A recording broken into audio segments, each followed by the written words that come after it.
Marti Turriza nos va a comentar la Ibris del punto cero, eh, del autor colombiano Castro Gómez, al que nos referiremos en los meses que vienen muy frecuentemente. Te paso la palabra, Eh, Marco. sí, sí, un segundito porque estoy buscando el archivo. Em, Voy a retomar un poquito, yo la tengo escrita porque la cabeza ya está un poco saturada, pero voy a entonces repetir alguna que otra cosita de lo que dijiste, Juan Carlos, recién. Lo que podemos hacer es empezar a recordar que con Erazo podríamos decir que adherimos a la interseccionalidad como método, ¿no? Es decir, que intentamos practicar una analítica en clave de fusión, pues no alcanza con la perspectiva de género, no basta con dar cuenta de la construcción sociocultural del género femenino como inferiorizado y subalternizado, sino que es necesario cruzar esta perspectiva con la de raza, clase. Así tomaremos brevemente, por ahora brevemente, una referencia que ella hace a Santiago Castro Gómez, que es filósofo también colombiano, que nos ofrece reflexiones desde los estudios postcoloniales. Erazo recurre a su noción de punto cero, a esta noción que propone Castro Gómez, cuando se refiere, o sea, hace esta referencia, Erazo, cuando se refiere a la operación que hace Astruc respecto de la sífilis. Recuerdan que distintas naciones europeas se atribuían a otra de ellas, se atribuían entre ellas el origen de la enfermedad. Y así hablaban, por ejemplo, en Francia de mal de Nápoles, en Italia de mal francés, etc. Astruc, habíamos dicho también, desde una posición que se atribuye como científica, zanja esta disputa geopolítica europea denominándola a la enfermedad mal venéreo. Y vimos que de un plumazo el origen se fijaba en las mujeres, por esto de venérea de Venus, y precisamente a las americanas, con todo este centrarse en el útero, en la menstruación, el menstruo, todo eso que a lo que te referiste, Juan Carlos, recién. Uno podría decir, si pasa, pasa, ¿no? Y pasó. El libro de Castro Gómez, La Hibris del punto cero, hace posible calibrar algo que nos concierne de cerca, me parece.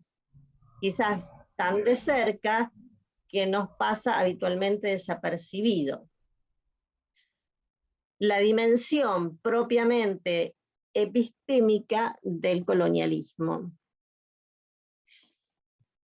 Es que el desposeimiento territorial y económico que hizo Europa de las colonias fue acompañado de una expropiación epistémica que condenó a los conocimientos producidos en ellas a ser tan solo el pasado de la ciencia moderna.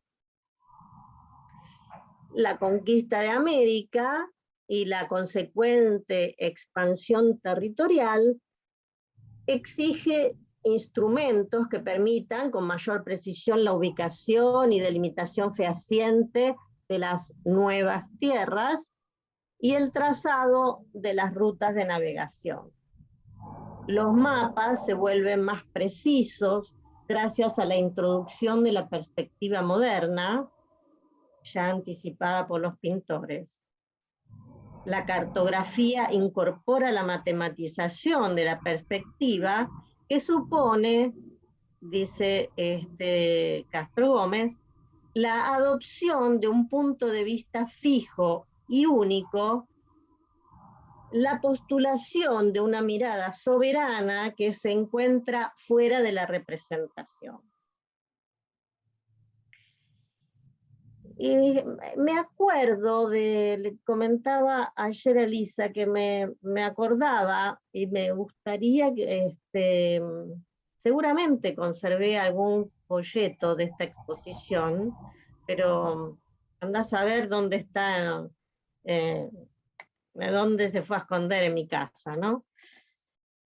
Una exposición que visité hace muchos años en Río de Janeiro. Era muy impresionante cómo estaba organizada. Era sobre historia de la cartografía, de cómo los navegantes y conquistadores portugueses habían ido dibujando los mapas de las costas brasileñas. Lo que me parecía más singular de la exposición era que los visitantes éramos llevados a pasar por un dispositivo que recreaba los instrumentos con los que los cartógrafos hacían sus cálculos. Eso me pareció maravilloso de esa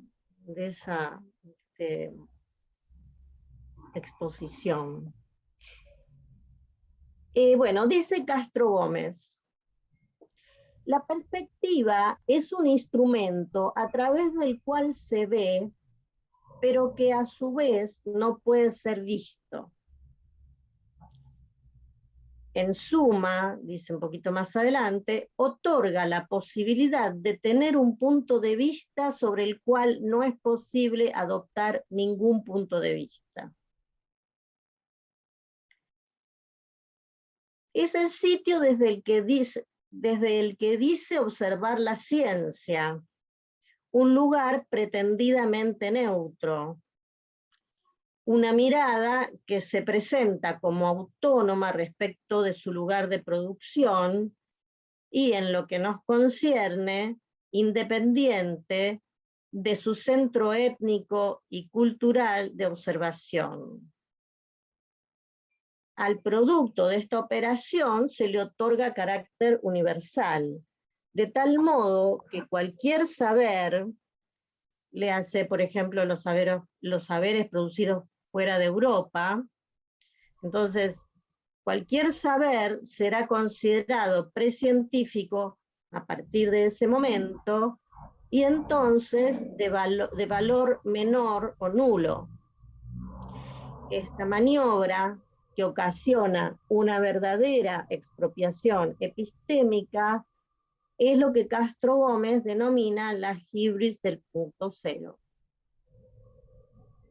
Porque es la pretensión de los dioses griegos, es la pretensión que los dioses griegos condenaban más en aquella cultura, la de considerarse por sobre los límites humanos.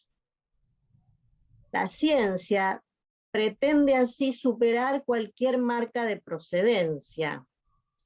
Presume de poder escapar a la localización geográfica o temporal y la cultural. Sería interesante aquí apelar a algo que sucede cuando se instala un saber. Porque a partir de allí, a partir de que un saber se instala, sucede algo, que es que se lo supone existiendo desde siempre. Acá estoy haciendo una flechita a un pequeño recorrido que estuve haciendo hace un tiempito, a partir de una frase de Lacan en el seminario sobre el moi, y entonces a cosas que encontré en desarrollos que Alain de Liberá hace al respecto, tomando a Berzón, y fue un caminito que me gustó hacer.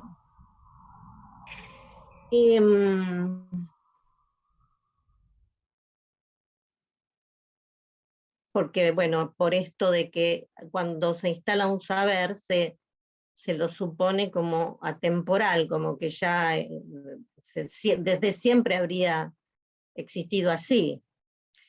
Eso a nosotros nos concierne muy de cerca, me parece. Bueno, pero volvamos al libro de Castro Gómez y me interesa hacer notar cómo no se introduce a su libro, porque después de una lectura un poco más larga, en el libro, volví al comienzo y ahí me pareció que me pareció muy, muy bueno cómo decidió iniciar su libro. Lo hace evocando una suerte de anécdota histórica en la que él observa un contraste llamativo. Siglo XVIII. La reina Catalina de Rusia, en 1787, le escribe al monarca español para pedirle los libros que los jesuitas habían escrito sobre las lenguas de los nativos americanos. Pensé que había una profusión importante de libros de los jesuitas sobre las lenguas americanas. Recordemos que la aristocracia y luego la burguesía rusa tenían mucho contacto con Francia y una admiración hasta Cholula, diría yo, por lo que se hacía allí. Esto en Dostoyevsky aparece muchas veces. Bueno, y esto tampoco es ajeno a nosotros, ¿no? Pero cito a Castro Gómez. Los ilustrados europeos creían poder descifrar las leyes gramaticales comunes a todos los dominios lingüísticos y que constituirían la estructura básica de todo idioma posible. El proyecto de la gramática general demandaba comparar unas lenguas con otras, pero no para descubrir su origen histórico común como se pensaba hasta entonces, o sea, hasta el momento en que se produjo en Port Royal esta llamada gramática general. O sea, no para descubrir su origen común, como se pensaba hasta entonces, que era que el hebreo era la lengua madre, antes de la confusión de Babel.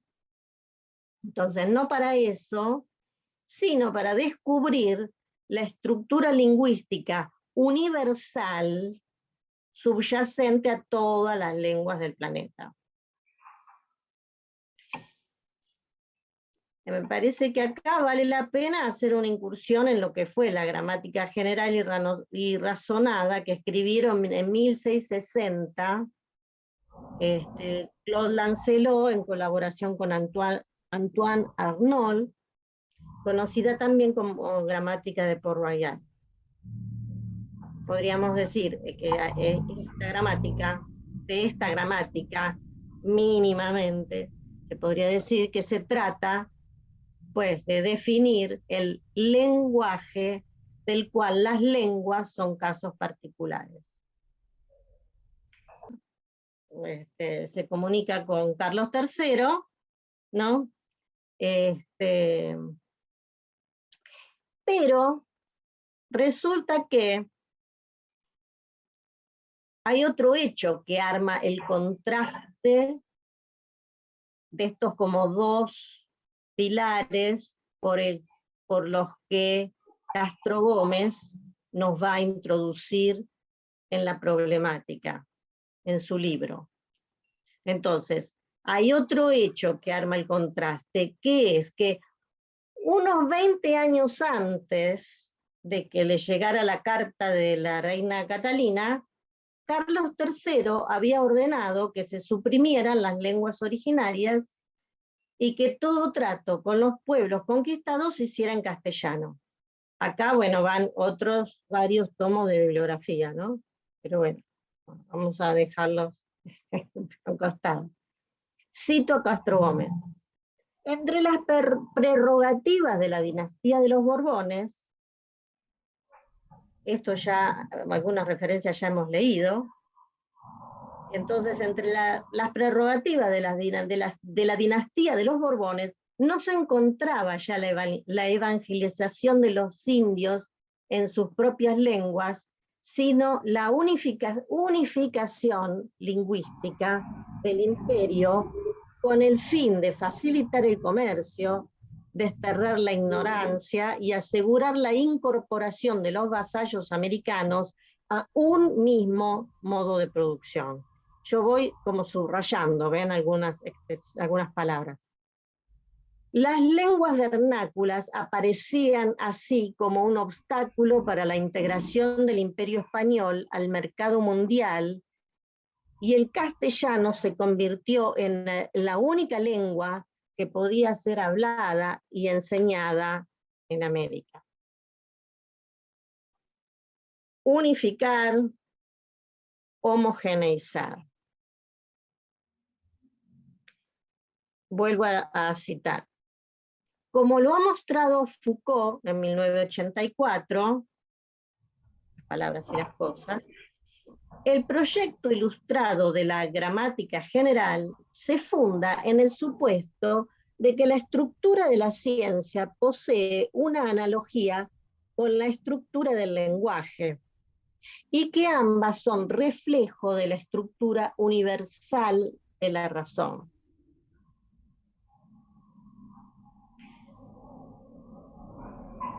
La ciencia busca eso, un modo de pensamiento que permita abordar toda la realidad. Uno para todo. La ciencia busca formularse en un lenguaje neutro, sin equívocos. Dice Castro Gómez.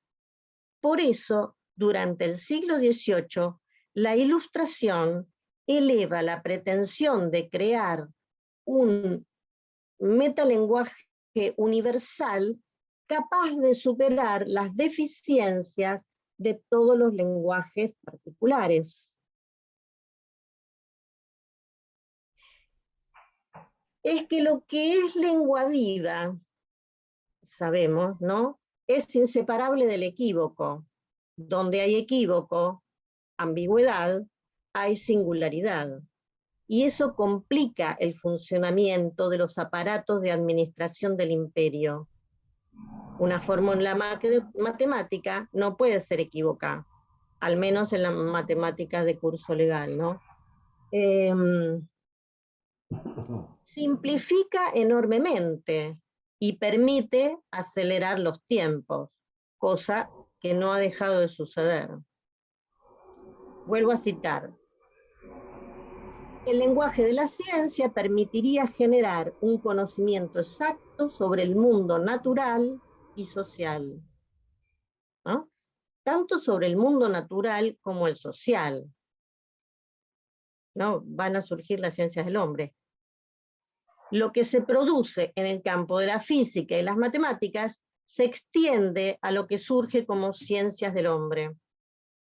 La ciencia cobra tanto prestigio que muchas disciplinas buscan, hoy también, recubrirse de algún barniz científico para presentarse en sociedad.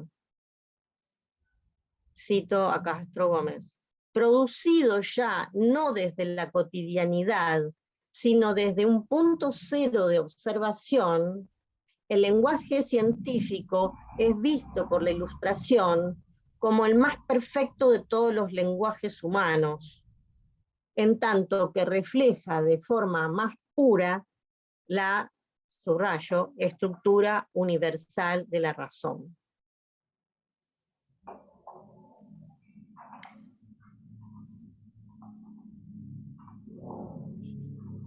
Otros saberes quedan desplazados por mitológicos, por ejemplo. Interesante, por eso recorrer los trabajos, para mí es interesante recorrer, por esto de que a partir de cierto momento una cantidad de saberes quedan desprestigiados y tildados de primitivos, ¿no?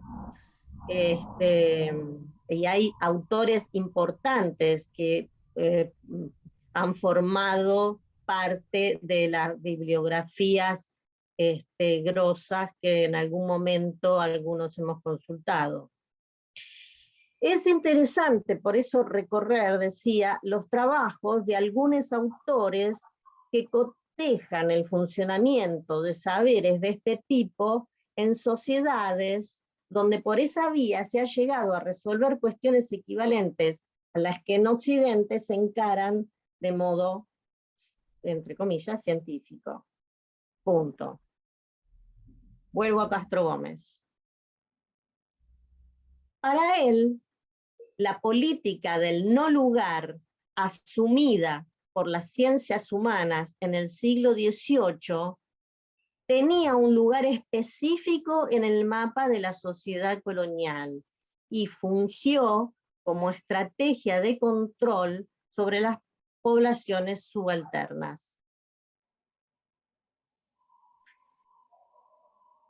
Al creerse en posición de un lenguaje capaz de revelar el en sí de las cosas, sigue diciendo, los pensadores ilustrados, tanto en Europa como en América, asumen que la ciencia puede traducir y documentar con fidelidad las características de una naturaleza y una cultura exótica. La ciencia diría cómo son las cosas, pero claro, borrando el lugar de la enunciación. El lugar desde donde esos enunciados se profieren no tendría color. Pero aquello a lo que se aboca se tiñe demasiadas veces de rojo. Sangre. Bioamérica. Castro Gómez dice que los filósofos, Castro Gómez dice que los filósofos más reconocidos de la época, y también en la nuestra, como Locke, Hume, Kant, Rousseau, Turgot, Condorcet, estaban al tanto de las crónicas y la literatura de viajes. Dice, la traducción que hicieron estos filósofos de sus lecturas americanas fue uno de los factores que estimuló el nacimiento de las ciencias humanas en el siglo XVIII. Decía, América fue leída y traducida desde la hegemonía geopolítica y cultural adquirida por Francia, Holanda, Inglaterra y Prusia, que en ese momento fungían como centros productores e irradiadores de conocimiento. Fin de la cita. Esto es lo que en principio me interesa recortar.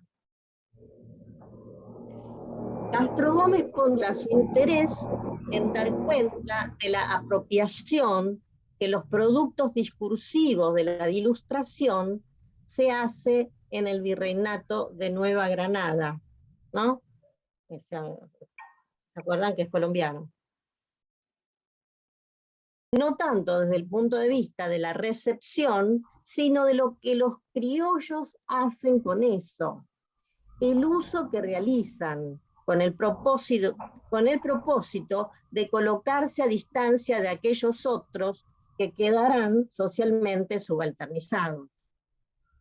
Otra vez la lógica del punto cero, cito, mientras que el Estado enuncia la ilustración europea desde un interés imperial, los criollos neogranadinos lo hacen desde un interés nacional.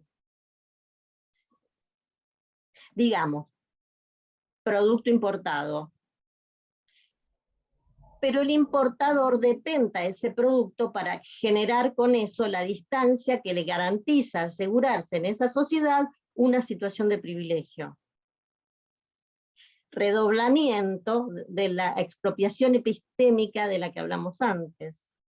Y, claro, en esa expropiación contarán también el género y la raza.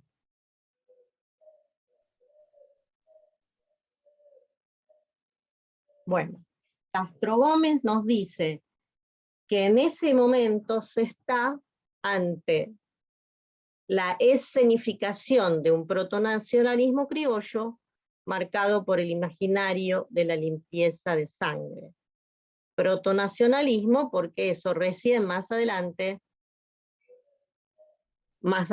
que la época en la que él se focaliza, conducirá a la constitución del Estado-Nación. O sea que todavía tenemos un montón de historia por delante, por repasar o enterarnos, y la lucha continúa. Bueno, listo, ya está. Muy bien, Buenísimo. has logrado posicionar bastante un enfoque que abre Castro Gómez, que es tan complejo. Y a mí me resultó bastante interesante en la mención de la pureza de sangre y todo eso. Tendría un parrafito para decir, pero Sí, o sea, recibo yo preguntas. me focalicé mucho en ese punto, ¿no? Está bien, pero vamos a seguir con Apreté. esto. Yo quería hacer Claro. dos comentarios antes de pasar lo de Haraway. Yo no sé si vamos a hacer un ratito para charlar y después pasamos. Eso. Hago dos comentarios en relación a lo que decía Marta y vemos si hacemos un ratito de charla o pasamos directo a Haraway, capaz mejor pasar, no sé, eso lo vemos ahí. No, quería hacer dos comentarios. Uno es que me pareció súper interesante en estos pilares que decía para definir el punto cero, lo de la ibris, lo de la apariencia neutral, esto que señalaba de sacar los saberes subalternos, digamos, ¿no? Castro Gómez hace un parrafito en el que cita a Descartes en las meditaciones metafísicas, donde eso está explícitamente, el tema de desoír las impresiones de los sentidos, el saber, la opinión.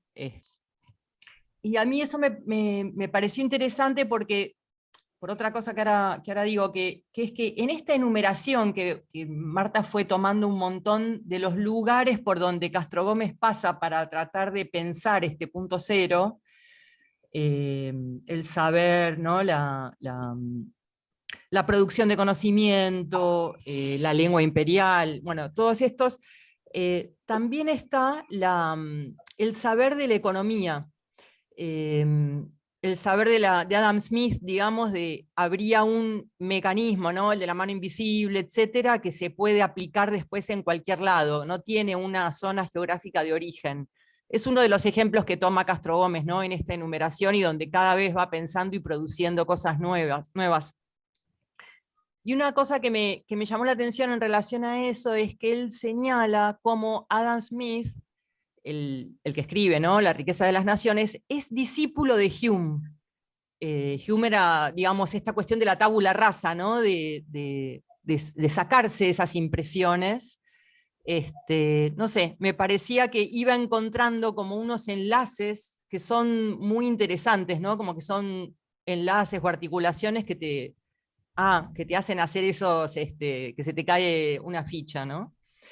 Y después una última cosita en relación a las enumeraciones que hacía Marta también del punto cero, había una que a mí me resulta muy simpático, que es el de lo que toma de Linneo, ¿no? De Linneo como que en 1735 hace una clasificación de las plantas, En esta clasificación ocurre algo similar a lo que Marta comentó de la prohibición de usar el castellano, el español, perdón, las lenguas nativas, las lenguas vernáculas, del edicto este de 1770, estaba prohibido usar el nombre de las plantas según su origen o según su función. Y acá, por ejemplo, en lo que era Nueva Granada, había sido, por ejemplo, descubierto el remedio para prevenir o para curar la picadura mortal de las serpientes. Sin embargo, en esta operación que realiza Linneo, simultáneamente a otras, como fue comentando Marta, está también el tema de eso, de suprimir los usos locales y tener que en la clasificación poner el nombre del género, de la especie, y todo en latín. No sé, Castro Gómez va poniendo distintos ejemplos y me parece que es interesante como seguirlos, porque en cada uno entendés como le das otro rulo a esta idea que tiene una complejidad y una potencia y una actualidad del punto cero, que es, no sé, a mí por lo menos me pareció muy impresionante y que estaba bueno pasar y seguir pensando, ¿no? Nuevos trayectos para este planteo, ¿no? Bueno, quería hacer ese comentario. Sí, Yo quería decir algo. Yo quería decir algo también. Bueno, yo le puedo preguntar algo a Elisa antes que se vaya. Vuelve, Elisa. Decime que era discípulo de Hume. Que sí, y a la vez me parece que tiene como una cierta diferencia, construyó, no sé, pero el siglo XVIII es muy importante también porque nace el liberalismo.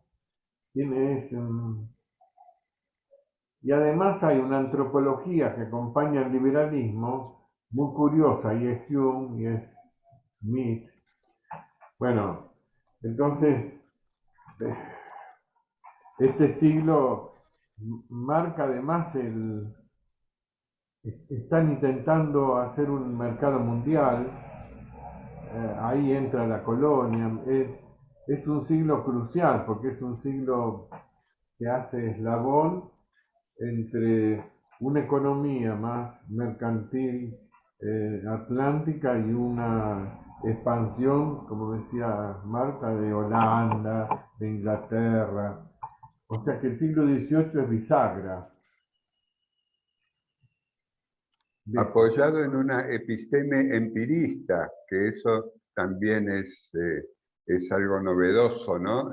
Desde Hume, digo, ¿no? Sí, yo me aprendí, bueno, no me voy a lucir, me aprendí de memoria el comienzo del tratado de Hume. Y me quedó, no sé por qué razón, me quedó dando vuelta y vuelvo con gusto eso. Graciela, ¿qué Sí, decíamos? yo lo que quería comentar es lo problemático, digamos, de pensar este punto cero, en la medida en que a mí me parece que el siglo XVIII, de algún modo, es heredero del siglo XVII. ¿En qué sentido? En el sentido de que, si tomamos, por ejemplo, Pascal, entre paréntesis, que es lo que yo vengo trabajando a raíz del seminario de Hugo, que es presentado como una diagonal, como la diagonal entre la escolástica y la ciencia moderna, ¿no? Entre lo que decía Hugo, el empirismo, y la teología como vía de conocimiento. Ay, ¿qué pasó? No sé, Nada. ¿yo hice algo? Sí, Ah, Te escuchamos, ¿eh? sí, bueno. A mí me parece que, a ver, ahora sí. Me parece que este punto cero se podría pensar como una reacción a dejar de lado o hacer caer el conocimiento de la teología. ¿Por qué? Porque la teología era considerada como la capaz de llegar a la verdad absoluta. Y es, digamos, a través de Pascal que da paso a la razón, a la garantía de la razón por sí sola, la que abre esa vía a la ciencia. De ahí que me parezca, como decía hace un momento, lo problemático de presentar como de una manera histórica, por decir de algún modo, este punto cero de la ciencia. Bueno, iría hasta ahí.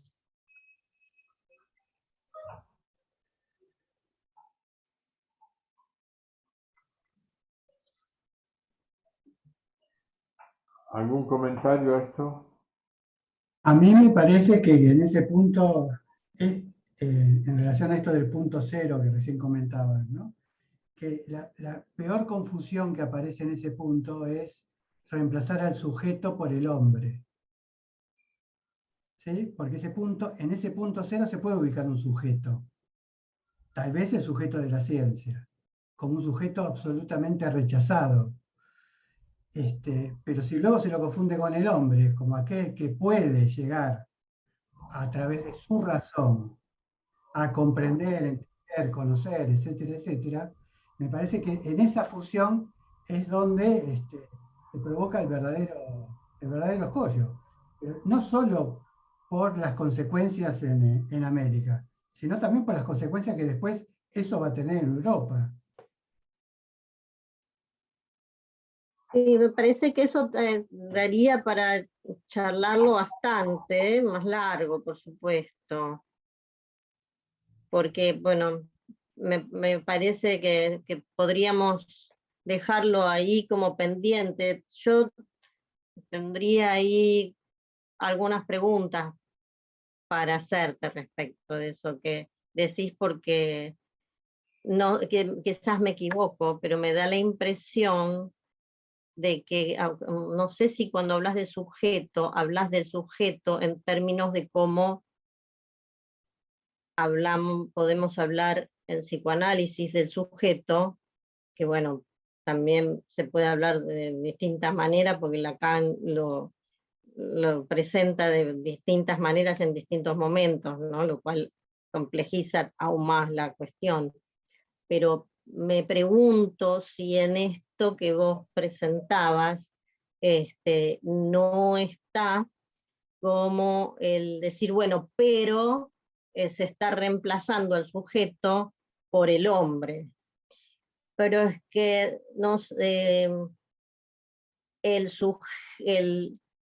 la noción de sujeto, ¿desde cuándo existe? No desde siempre. Entonces, si es que hay un reemplazo, deberíamos en todo caso situar bien en qué momento ubicaríamos ese reemplazo y en qué consistiría, ¿sí?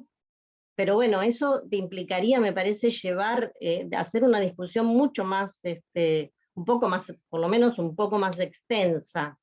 Y me parece que no es el punto desde donde aborda Castro Gómez. Porque...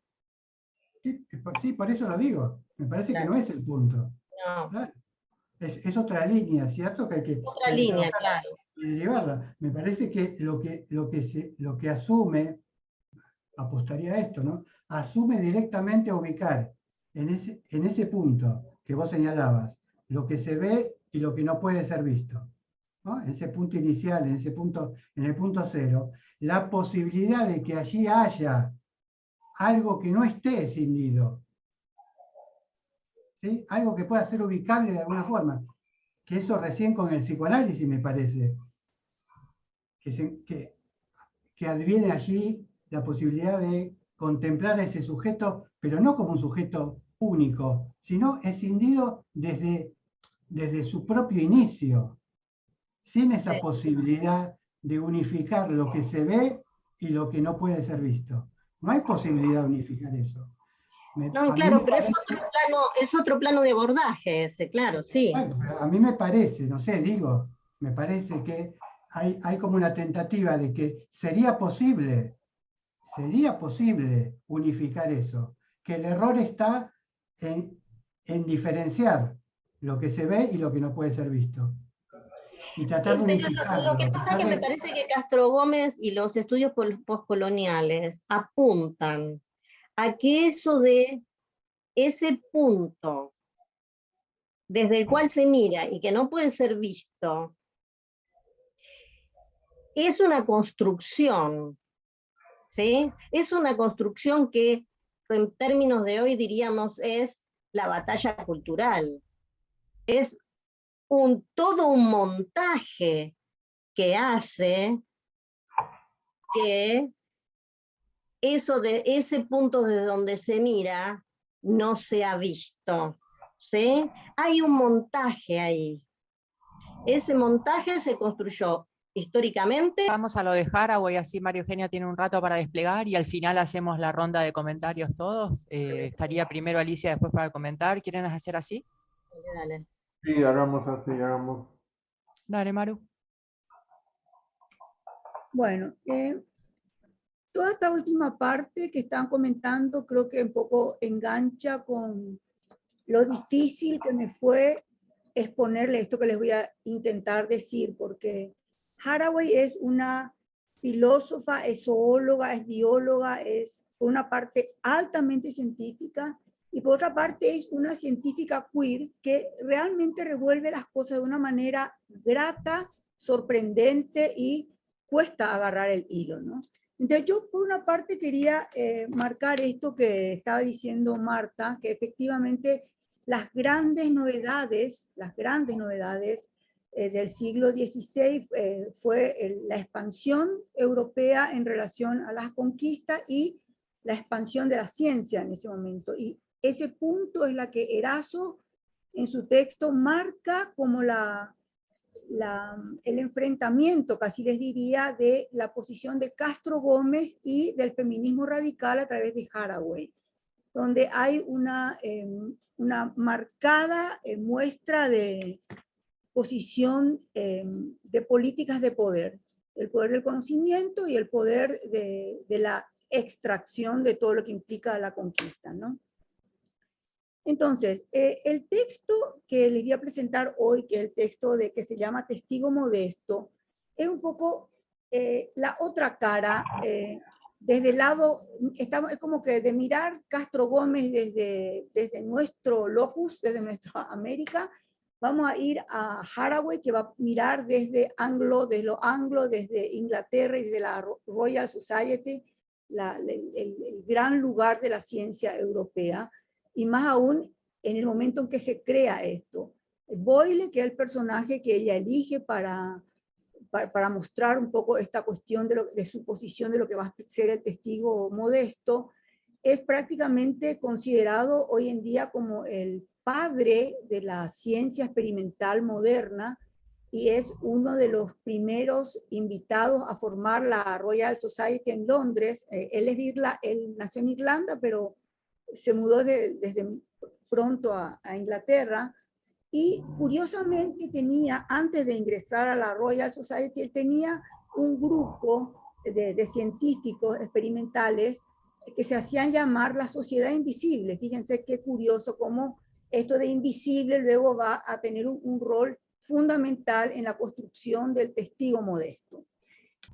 Para que sea visible la modestia, dice Haraway, a la que se refiere, porque ella hace citas que obviamente voy a saltar, cita permanentemente a autores anglosajones, que son muchísimos, y de gente con muchos libros atrás, y de donde ella saca los modelos. Por ejemplo, el nombre de testigo modesto saca de un trabajo importante de dos autores ingleses, Chapin y Shower, no sé si se pronuncia así.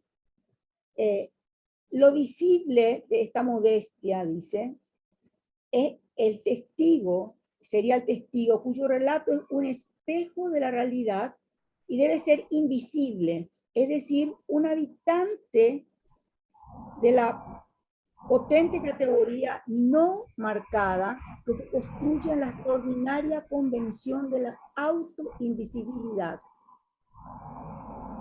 Luego refiere que el hombre debe habitar el espacio percibido por sus habitantes como la cultura de la no cultura. Este término, la cultura de la no cultura, que está muchas veces dicho por Haraway, se refiere a un espacio de extrema objetividad, donde deja la gente común y corriente, la gente visible, que a la vez se vuelve invisible para este espacio, toma como un lugar prácticamente separado de la sociedad. Sería la cultura de la no cultura. La cultura, les leo otro párrafo, en lo que los hechos contingentes se pueden establecer con toda autoridad, pero sin ninguno de las consideraciones ni problemas de verdad trascendentales. Es decir, estamos hablando de la experimentación, ¿no? Esta es la forma modesta que recompensa la virtud de la modestia. Es decir, y empieza a nombrar una serie de características de la modestia que aparece como una virtud, que sería autoinvisible, que sería europeo, masculino, heterosexual, científico, y donde la subjetividad sería su propia objetividad. Un poco esto que está marcando, que decía Marta, cuando se refería a este punto cero, vamos a decir. Ahora, lo que la Haraway propone es como queerizar esto, me encantó eso, que habría que más adelante hacer queer, volver queer este testigo para hacerlo un testigo, como diría ella, mutante. En ese sentido, la mujer sería una posibilidad de que sea ese testigo objetivo, porque tiene la posibilidad de encarnarse y tiene la posibilidad de que su conocimiento sea situado y no universal. Esto digo como un punto que quiero trabajar después, ¿no? Robert Boyle, en la página 15, Robert Boyle, que desde 1627 a 1691, propone como dentro de lo que sería 3 tecnologías para poder sostener su lugar de testigo modesto, vamos a decir. Una es la posibilidad de que se encarnen en las 3 tecnologías, ahí está a mitad de página si ven, que constituyen esta forma de vida. Una tecnología material que encajaba en la construcción y el uso de la bomba del vacío. La bomba del vacío es uno de los grandes experimentos que luego tuvo que ver con la ley de Boyle, donde Boyle pudo estudiar las características del aire, ¿no? Que parece ser que superó en mucho a todos los químicos de su momento, ¿no? Uno de esos instrumentos era la bomba de aire. El uso de la bomba al vacío, una tecnología, luego esa es una tecnología material, una tecnología literaria, a través de los cuales se daba a conocer los fenómenos producidos por la bomba, aquellos que no eran testigos directos, y una tecnología social que incorporaba las convenciones que los filósofos experimentales deberían utilizar al tratar unos con otros y al considerar declaraciones de verdad.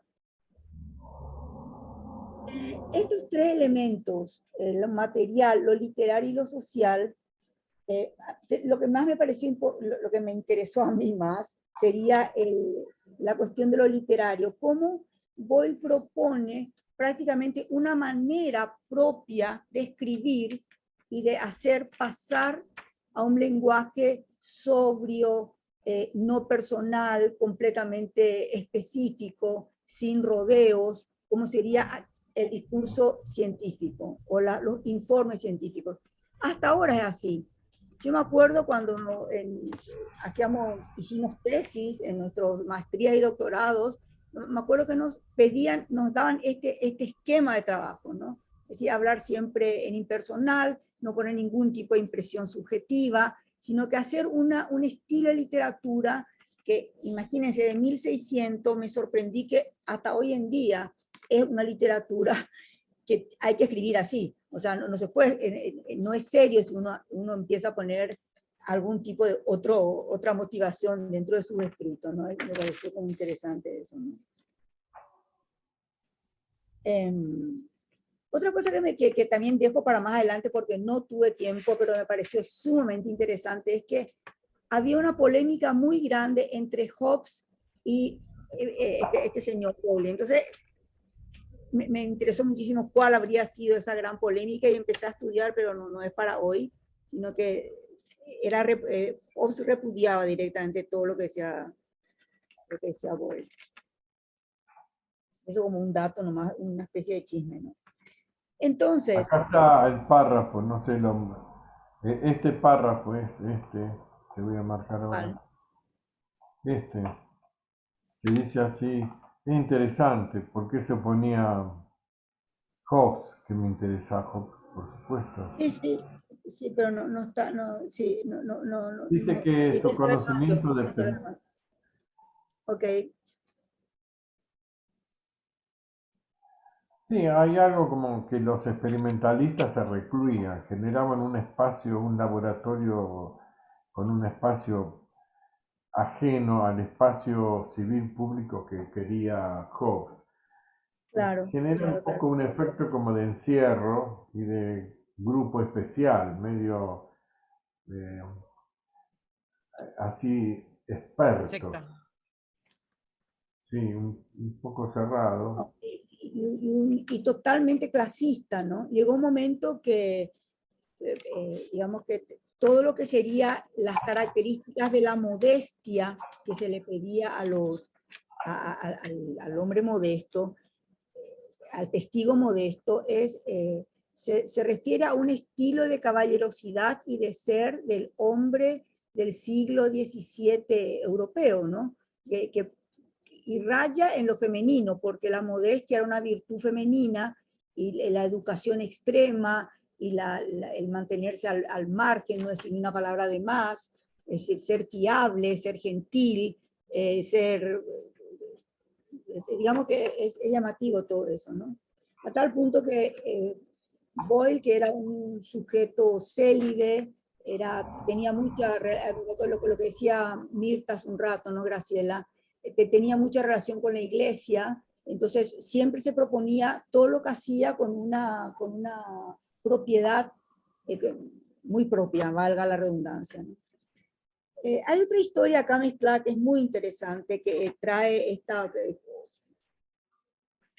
una filósofa muy amiga que trabaja junto con la Haraway, donde trae la cuestión esta de cómo otro de los problemas grandes de Europa del momento era la cuestión del género.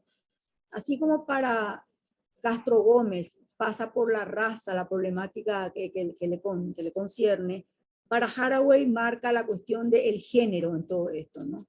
Como la cuestión del género, y estoy en la página, a ver, 6 me parece.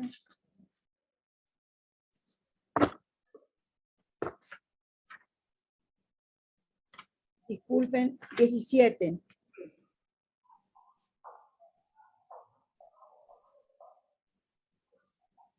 Acá está 17.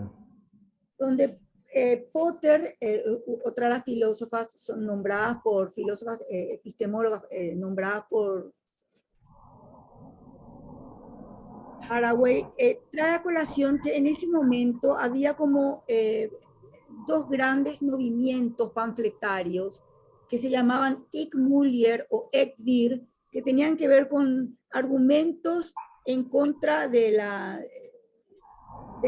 uso del transvestismo muy común en ese momento en Europa. Y por otra parte, el lugar manifiesto que defendía el Ek Vir, que defendía a todo lo que sería los derechos de género, entre comillas, ¿no? Eso porque se llama la atención cómo Boyle se ponía en ese lugar Ek Vir, que era un lugar de hombre femenino en toda la cuestión de su modestia y en toda la cuestión de su finura, vamos a decir, ¿no? Entonces, había ahí un contrapunto interesante que marca también cómo la mujer de todas maneras no llegaba a ningún lugar en Europa en ese momento. Todo el teatro shakespeariano era actuado por hombres, todos los lugares femeninos, por ejemplo, ¿no? Van contando eso, ¿no? Y a raíz de eso, estoy saltando mucho, ojalá se pueda seguir lo que les quiero decir. La Haraway trae una cuestión que me pareció interesante en la página 19 sobre el género, y dice, el género es siempre una relación, no una categoría preformada de seres o una cosa que se puede poseer. El género no pertenece más a las mujeres que a los hombres. El género es la relación entre categorías de hombres y mujeres y tropos puestos de manera variada, de constitución varia y diferenciación por nación, generación, linaje, color y muchas otras cosas. Más adelante trae que sobre el género como uno de los productos de la bomba del vacío, pero el punto ciego para Chaplin y Schaffer era ver el género como mujer en vez de ver como una relación límite en su análisis. No me quiero meter en esta problemática con estos Chaplin y Schaffer, sino que quiero seguir más o menos la línea de lo que rescata de esto Haraway, ¿no? Entonces se pregunta al final, ¿cómo se convirtió el género en construcción en parte de la negociable y continuamente discutida frontera entre el adentro y el afuera de la ciencia? ¿Qué relación tenía el género, siguiente página, con el establecimiento de que contaba como objetivo y como subjetivo, político y técnico, abstracto y conciso, creíble y ridículo?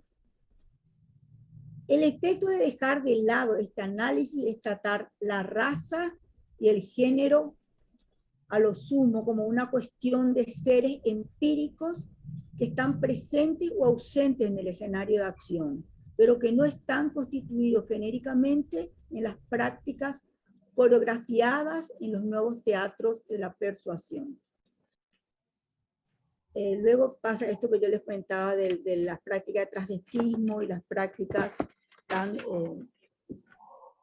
discutidas en su momento, ¿no? Página siguiente, 21. Por supuesto, las mujeres estaban literalmente fuera del escenario en el teatro inglés temprano, no solamente shakespeariano, sino que en todo lo que tenga que ver con la situación científica más que ninguna. Hay una historia de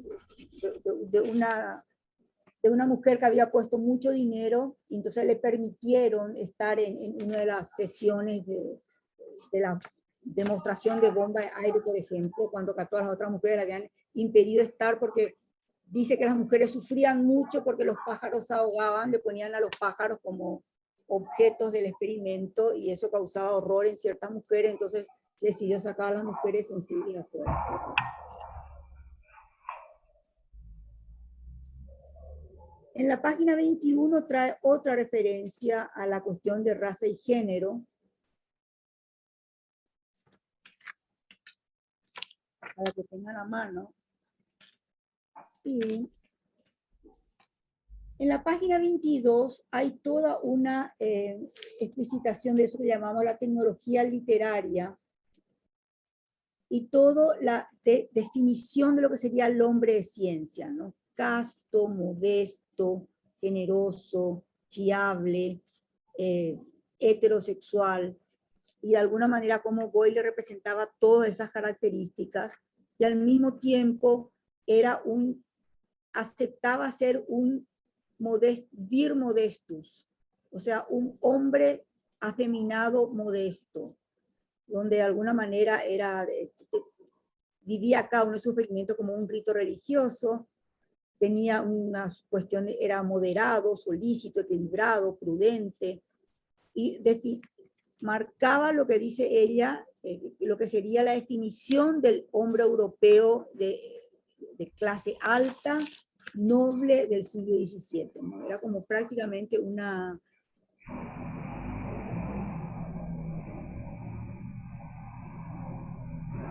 Luego aparece como lo casto y lo modesto remite también a la castidad femenina, por eso es que aparece esta mezcla de género complicada en este momento según Haraway, ¿no?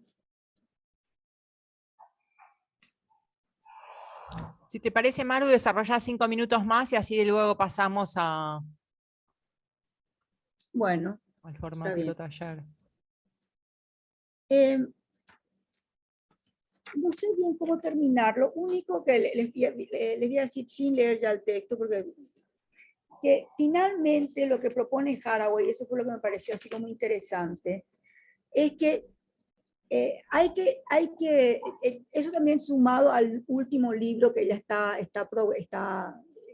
siguiendo con el problema, se llama su último libro, que ella tiene mucho trabajado alrededor de parte de todo esto, donde dice que evidentemente este problema no va a desaparecer, pero que se trata de tener un conocimiento situado en relación a todo esto. Entonces, si uno sitúa realmente todo lo que significó la localización y la objetividad encarnada, que sería el contrario de una objetividad no encarnada, de un ojo localizado y fijo, como decía Marta cuando hablaba de Gómez.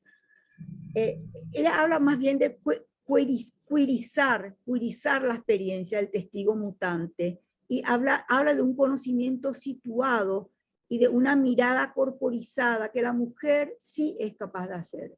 Es capaz de hacer desde su cuerpo su mirada y no de un lugar lejano y no comprometido y desubjetivizado, digamos, ¿no?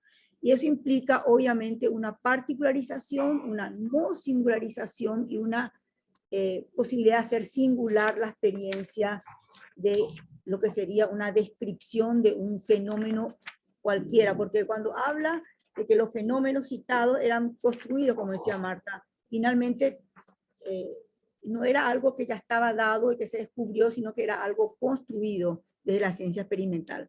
Bueno, yo me quedo acá. Yo siento que me fue muy difícil hacer esto, así que le invito a que lean el texto. Se lee más fácil de lo que se puede decir porque trae muchas referencias. Bueno, y me quedo con esto, ¿no? Es decir, con preguntas a lo mejor sale algo más.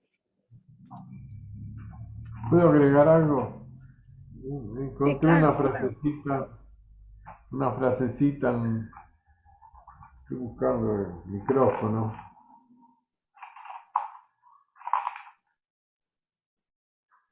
Encontré una frase acá en la página 22. Hay dos raíces adicionales para la masculinidad del tipo de modestia de Boyle: las narraciones del rey Arturo y la tradición cristiana monástica y clerical. Sí. Lo que me llamó la atención es que hay una nueva, con Boyle, con el hombre experimentador, el científico, se genera una nueva masculinidad. Quiero decir que se trata de introducir una nueva categoría y arrancarla de la feminidad, me parece, ¿no? En el sentido de,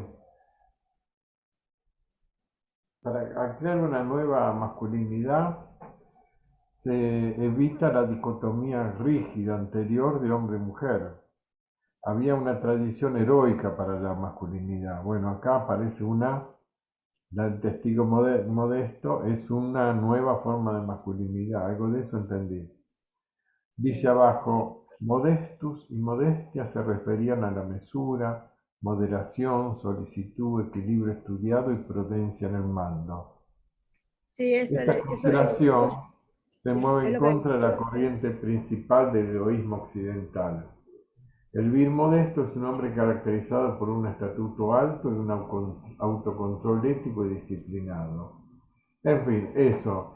O sea que lo curioso de Haraway, veo, es que generiza la mirada del científico, la mirada invisible, esa mirada no situada, vista a través de Boyle, ¿no?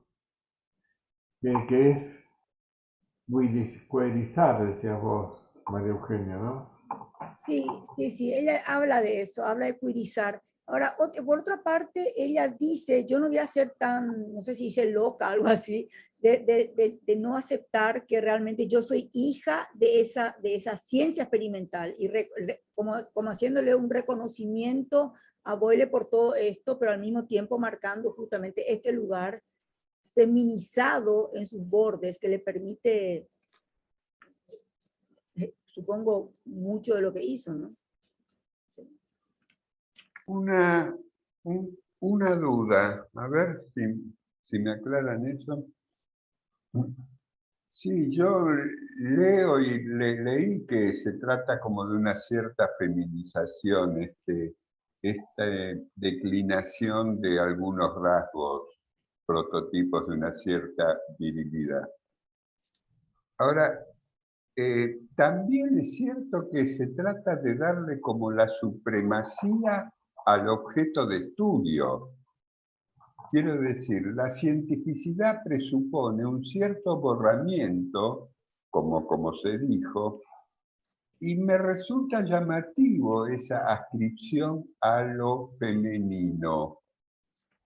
¿Por qué no alcanzaría con que la explicación de ese borramiento es una predominancia de la cientificidad? Es una duda. ¿Por qué no alcanzaría con eso para caracterizar, por ejemplo, a Boyle? Bueno, ahí no sé, a lo mejor es un malentendido. Creo que se trata de esto. El valor de este texto de Haraway es que en los protocolos científicos de la época de Boyle y de Boyle, lo que vamos a llamar la emergencia de la ciencia experimental, creo, yo entendí esto, que es un procedimiento por el que se le da preeminencia al objeto, al objetivo. Pero el procedimiento incluye, eso es lo especialísimo de la visión queer que se hace retroactiva a la historia de la ciencia. El procedimiento incluye algo de contexto donde es una mirada masculina modificada, se rompe, porque ella dice, el género es una relación, se trastoca el sistema de relaciones de hombre-mujer cuando se propone un nuevo tipo de masculinidad científica, digámoslo así. Pero se generiza la mirada por el protocolo, o sea, ese es el problema, que no es tan objetiva, dice Haraway, que detrás hay un protocolo que la época ayuda a reconstruir, que está generalizado. Eso entendí. Sí, No, y claro, por es otra eso. parte, no, Ese es el problema, sí, claro, sí. por otra parte, marca que justamente la autoinvisibilidad, que es la forma específicamente moderna, europea, masculina y científica de la virtud de la modestia, en el sentido de un poder social y epistemológico. Inclusive habla de que es fundadora de lo que llamamos modernidad. Eso de tirar la piedra y esconder la mano, como se dice vulgarmente, ¿no? Es decir, hacerlo todo de una manera sutil, como adelantándose a los hechos y como una cuestión objetiva que garantiza claridad y pureza en los objetos, como decía Hugo. O sea que efectivamente el foco está puesto en el objeto, y para eso es que hay que minimizar, hasta yo diría, eso es cosa mía, hasta feminizar la mirada de una manera tal de que, poste que Haraway saca ventaja de eso, feminizar esta mirada para sacarle el peso de lo que sería el hombre, sino que esto aparentemente es un retraimiento de esa posición, ¿no? Ahí Zul está pidiendo la palabra. Sí. No, se me ocurre que la cuestión del vir ahí más bien marca como un cambio de campo. El heroico era en el campo de batalla, en la fuerza, pero Sí. también Boyle cumple su función a la perfección, con potencia, dice en algún momento, ¿no? Entonces me parece que es como un cambio dentro del vir, pero Sí. no por eso, me parece que no por eso es femenino, algo de eso. Es decir, está en otro campo, como si también lo masculino ocupara ese campo de forma heroica, no el campo de batalla, una cosa así. Sí, pero la Sandra Harding planteaba antes que justamente estos manifiestos de la Müller y el Beer en relación, tenía mucho que ver también con las prácticas de travestismo del siglo XVII, donde de alguna manera Sí. el vir estaba muy, por eso que dice, ¿por qué Boyle aceptó ser un hombre célibe, un hombre célibe de iglesia y todo? Porque aceptó ser un hombre feminizado, dice Haraway, ¿no? Diciendo, fue un lugar que le permitió a él justamente hacer ese cambio del heroico guerrero. Sí. Y- Hay un desplazamiento del campo, sí, sí, pero sí. insisto, en este campo de la ciencia, él es perfecto, potente, alcanza el ideal para esa función. Y discreto, súper discreto. Sí. Discreto, justo, medido, ¿no? Tiene todas las cualidades, no perdió. Sí, sí. No sé, por eso se como virtud. me... Claro, como una virtud completa. Sí, sí, sí. Eso quería señalar. Y es interesante, lo que a mí me interesó es que no es que la Haraway se va, a pesar de que ella es científica, de la científica dura, de repente se la nota así cuando es biólogo, va del lado de todo lo que implicó esta cultura, la no cultura, en el sentido del límite de la sociedad y de lo técnico, de la tecnología, para marcar justamente la posición de los científicos experimentales, ¿no? Es decir, me pareció que no se quedó en el experimento, sino que se fue al efecto social que implicó este lugar de Testigo Modesto, ¿no? Y de todos los testigos modestos que aparecieron como los grandes creadores de ciencia, ¿no? Kant también era un testigo modesto.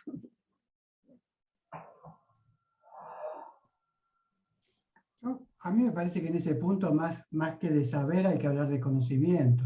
Lo que se está poniendo en juego en esos ejemplos experimentales no es la ciencia. Galileo no necesitó ningún experimento para decir lo que tuvo que decir en términos ¿Quién, perdón? científicos. No te escuché. ¿Quién? Galileo o Newton, en el nacimiento de la ciencia moderna, no, la ciencia moderna no nace con el experimento. No es así, eso están todos los textos de Coiré que lo demuestran, digamos. Eso viene después, en todo caso. Sí, Habría sí, que sí. ver cuando viene después, que eso es lo que ella está revisando ahí, es cómo se arma esa escena, digamos, ¿no? Cómo se junta cierto poder del científico con cierto poder de la tecnología, en fin, cómo se arma eso y cómo desde ahí se puede ir revisando las diferentes posiciones subjetivas, que creo que es entiendo que es lo que está analizando ella, ¿no? No Porque sé si, no sé si son yo no estaría muy de acuerdo en que está analizando las posiciones subjetivas. Yo pienso que para la Haraway, una manera de hablar del sujeto después de Descartes es el cyborg, ¿no? Que es un estilo ¿qué sentido otro, tiene la pregunta del género sobre el sujeto? El sujeto de la ciencia tiene género. ¿Qué pregunta es esa? por eso, porque justamente trata de pensar la relación de los géneros dentro de este contexto donde ella pone la Müller y el Beer, ¿no? Es decir, obviamente que no es un estudio cualquiera este que hace la Haraway, es a su modo, por eso que cuesta mucho entrarle, ¿no? Y cuando uno agarra por eso que ella hace ficción, cuando ella llega a estos límites, explica en otros textos que me pareció una maravilla, cuando ella llega a estos límites, ella salta a las metáforas y a la ficción. Para ella es una metáfora todo lo que dice Boyle, por ejemplo. Dice la metáfora porque habla de la forma literaria que hace pasar esto a la aceptación popular, a que el pueblo acepte estas cosas. Entonces, ahí es donde es muy interesante los vericuetos que ella agarra, ¿no? Ella inventa después, cualquier cosa ella inventa. Pero a mí me parece que Inventa la particularidad del punto de vista queer es que abrió, por ejemplo, el testigo modesto es un procedimiento, un método literario de hacer un informe científico. A mí me parece que ella abrió que el procedimiento de invisibilizar la subjetividad, me parece que lo reabrió y le encontró algo subjetivo. Por ejemplo, interroga el género, interroga la generización, pero eso supone interrogar el sistema de valores de la época, me pareció así. Pero que el sujeto de la ciencia, lo que está en cuestión en Castro Gómez, ¿para qué leemos? Me parece a mí. Si uno dice sujeto de la ciencia, dice el sintagma lacaniano. Me parece que se trata de reabrir con esta lectura algo que en lo posible suspendamos en los sintagmas lacanianos, porque es como otro campo, otro procedimiento, otra historia, y no estoy seguro que Coelho viene bien a Lacan. Lo que no sé es si no hay varias maneras de entrarle a la historia de la ciencia. Y acá me parece que la historia de la ciencia queer, digamos, como inaugura una mentalidad distinta, abre otra cosa, me parecería eso. Entonces, la mirada, decir que esa mirada que se invisibiliza por un procedimiento, porque no es naturalmente invisible, también está generalizada, entonces un caballero es un bla bla bla, todos esos atributos. Creo que si uno dice sujeto de la ciencia, no entra en el análisis de la Harold, no se Sí, recibe, porque exacto. es como entrar en otro, ¿cómo se podría decir? En Entrarle otra desde otro categoría. ángulo que está hecho con otro camino, otro recorrido, me parece a Sí, mí. y cuesta agarrar. Yo no sé Perdón, después si son coherentes, si son compatibles, no sé, no importa. como ejercicio de ¿Por qué pensamiento es haríamos interesante. esto? Si ya está la respuesta de que el sujeto Mira, de la les quiero, ciencia él no tiene género. Sí, claro, Juan, toda concepción moderna, actual, nuestra del sujeto, presupone una genealogía o una arqueología. Por supuesto que sí, si no es como un ex nihilo, surge no se sabe de dónde. Por supuesto, claro. Sí, quiero, bueno, en ese punto le subrayo, pero es importante el comentario de Jorge. Digamos, me parece que hay ¿qué método seguimos nosotros espiritual? ¿Cómo nos colocamos frente a esto? Depende, a mí me parece que en un primer momento conviene escuchar, ver, estudiar, observar, a ver si hay algún punto de vista nuevo. Y después uno se pronuncia si le gustó, no le gustó, le parece, no le parece. Yo yo diría, me quiero terminar más con esto. Erazo termina su libro diciendo, cuando habla de teoría del contagio, ella dice, bueno, contagiémonos, ¿no? Hagamos el feminismo del contagio. Y algo parecido plantea la Haraway acá, cuando dice que finalmente hay que poder pasar a la acción, hay que hacerse cargo de la investigación o de lo que uno produce como teoría, como idea, hacerse cargo de eso. Y hay que estar en acción, ser finito y sucio, no transparente y limpio. Es decir, como que pone también embarrar un poco la cancha, ¿no? Y yo creo que eso es lo que esto es, embarra la bueno, cancha. está bien, lo que decía, yo le decía, me parece que el sujeto de la posición del sujeto de la ciencia me parece que viene de otro lado. Y esto están remontando algo. Y el sujeto de la ciencia como una posición dentro de la perspectiva del psicoanálisis.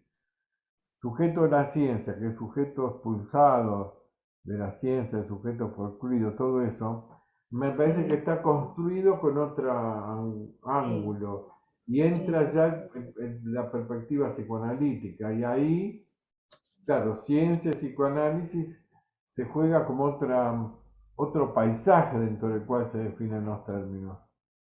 Entonces, bueno, hagamos un poco, despido, hagamos un poco a ver si esto, qué se puede absorber de esto, qué se puede, eh, que Alicia ayuda pide la a cambiar palabra. la perspectiva.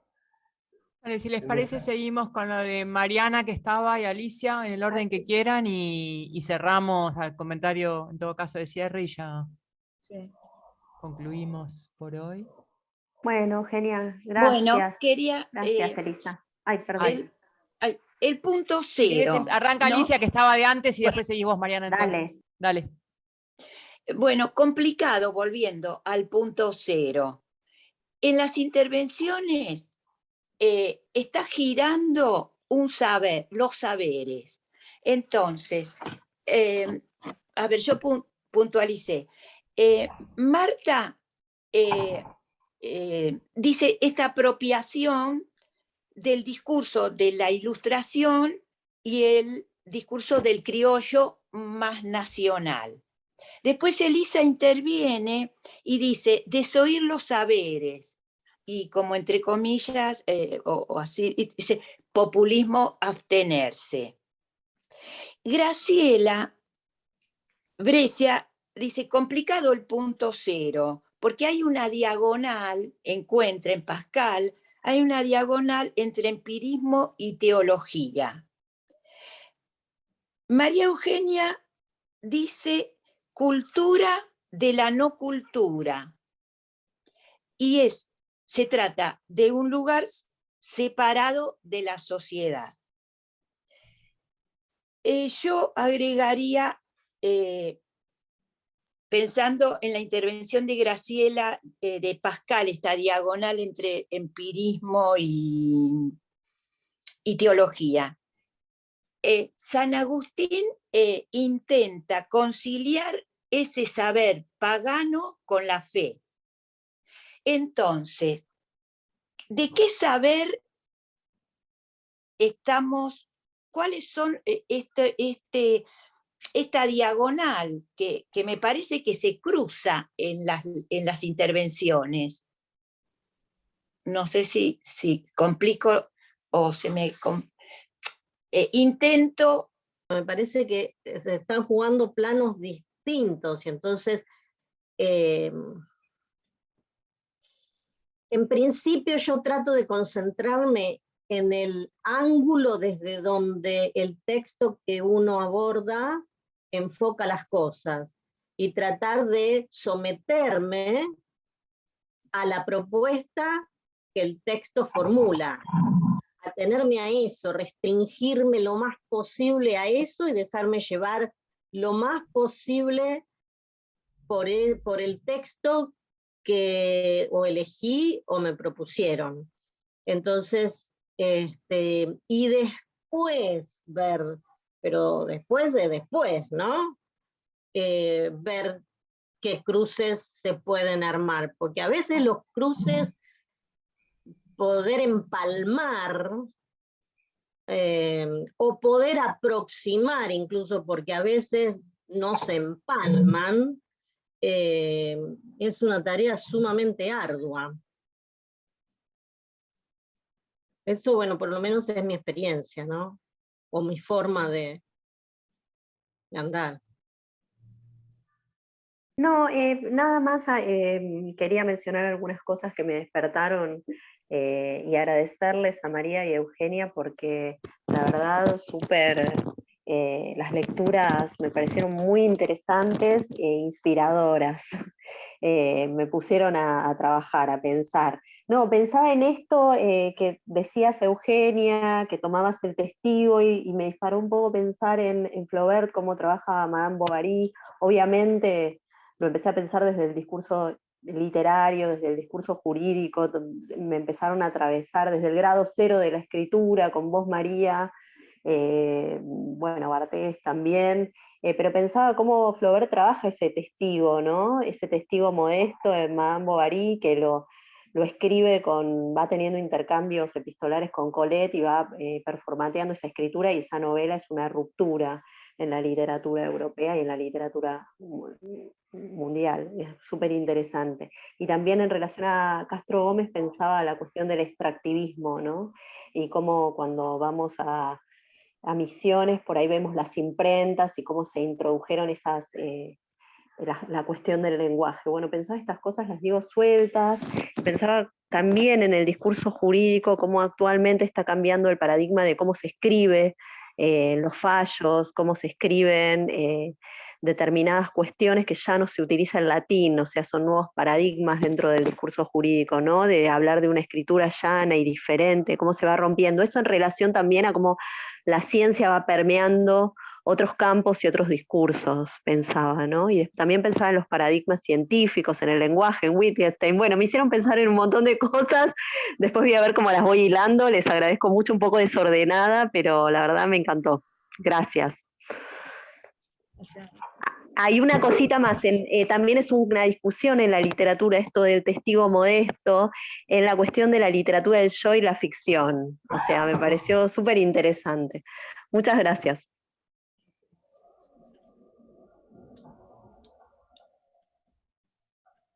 Sí, a mí me parece que una manera, les recomiendo esto, una cierta manera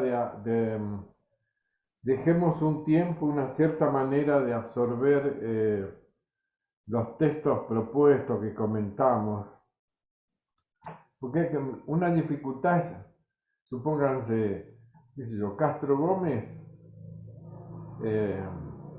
no generiza las cosas.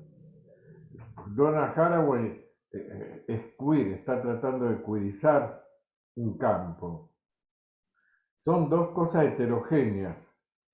Y bueno, tenemos un poco a Castro Gómez porque desarrolla bien el tema de la raza, el racismo. Y coincide con Haraway en que ambos destacan en el siglo XVII, XVIII, una cierta construcción de una mirada en la ciencia Haraway.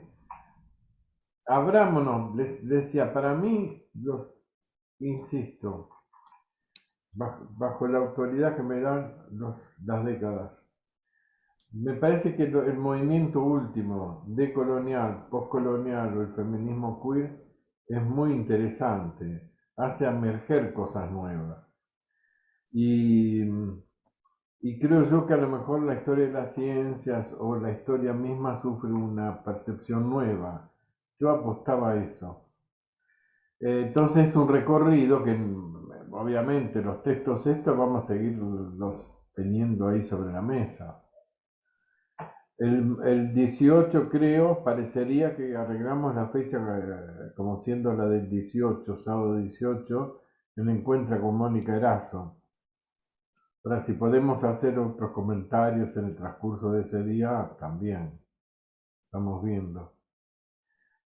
Les damos las gracias y tengan paciencia que vamos a llegar a algunos lados interesantes, productivos. A algún lugar llegaremos.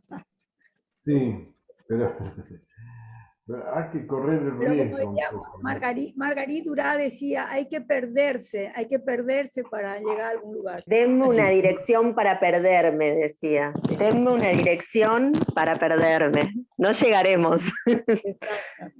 Nosotros nos queremos perder en estos textos.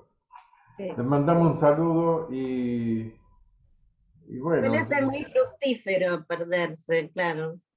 Recuerden que estamos en otra época. Vivamos la nuestra. Chao. Qué lindo. Chao. Chao. Gracias. Gracias.